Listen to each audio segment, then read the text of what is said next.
In today's video, I'm going to talk about how to fix Rednote stopping or keeps stopping problems. So the answer is easy. Just go to the settings and then scroll down to the app section, and then go to the search and search Rednote, and then go to the storage, and here you will find this clear cache option. Click on it.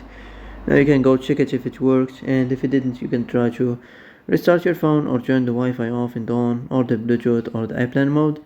Also, you can try to clear data, but be careful. If you clear data, all the Rednote's data will be deleted. This includes all files, the settings, the accounts, the databases, etc. So be careful if you want to clear your data.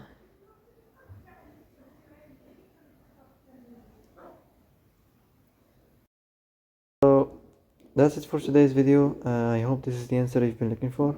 If you like this video, don't forget to like and subscribe, and see you in the next video.